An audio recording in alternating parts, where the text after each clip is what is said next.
Bago nga tayo magsimula ay isang malaking shoutout kay Edmond Cubal Supnet, Ronald Verbosidad, Chodoro Alonso, Mario Martir, Jamie Amadar. Update muna nga tayo sa FIBA Olympic Qualifying Tournaments, partikular na sa makakaharap ng Gilas Pilipinas. Ang pinakamabigat sa lahat, ang Latvia, ang world number 6 pagdating sa basketball. At dito ngayon makikita natin na talaga namang seryoso ang Latvia sa Olympic Qualifying Tournament at gustong-gusto nilang makapasok sa Olympics. Marami ang nagsasabi na 50% lang daw ang chance ng Gilas Pilipinas na manalo dito sa lakas ng Latvia.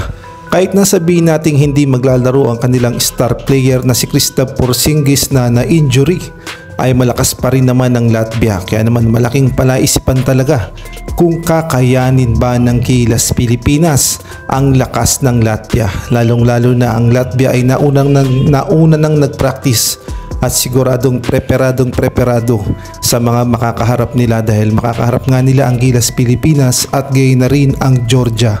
Kaya naman meron silang matinding game plan sa Gilas Pilipinas. Kung kayo naman ang tatanungin, sa tingin nyo, ilang percent kaya ang tsansa ng Gilas Pilipinas na manalo dito sa Latvia?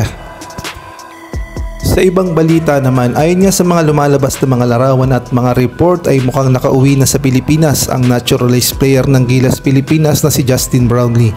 Siya nga ay naglaro sa IBL sa Indonesia at gayon na rin represent niya ang IBL, ang Pelita Jaya sa BCL Asia, kaya nga lang ay hindi sila nakapasok sa semifinals o finals ng BCL Asia dahil na-eliminate nga sila.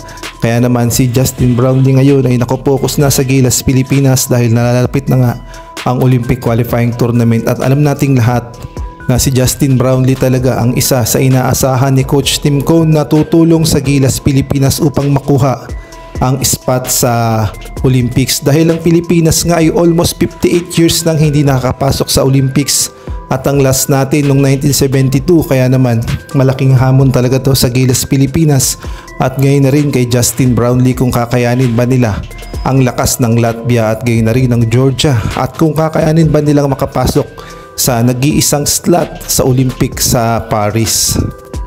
Kaya naman malaking hamon din ito kay Justin Brownlee at sa Gilas Pilipinas, at sabihin na nating hamon din ang paghahanda ng Gilas Pilipinas dahil ay na rin sa mga report ay almost 10 days lang ang practice ng Gilas Pilipinas at meron silang 2 tune-up game lamang. Kung kayo naman ang tatanungin, sa tingin nyo ay sapat na ba ang 10 days practice at 2 tune-up game upang kayanin ng Gilas Pilipinas ang lakas ng Latvia at kayo na rin ng Georgia?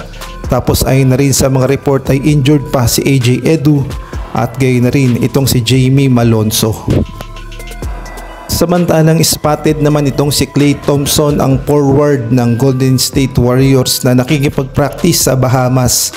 Alam naman natin na naglaro na sa Team USA itong si Klay Thompson at isa siyang Amerikano, ngunit nakakapagtaka nga na mukhang pinayagan siya ng FIBA na maglaro sa Bahamas. Kung totoo man ito, ay mukhang bias ang FIBA sa Asia. Ang dahilan naman daw at paliwanag kung bakit po pwede maglaro si Klay Thompson sa ibang bansa, partikular na sa Bahamas, ay para daw ito sa developmental ng isang bansa sa paglalaro ng basketball. Kaya naman mukhang eligible talaga itong si Klay Thompson na maglaro sa Bahamas.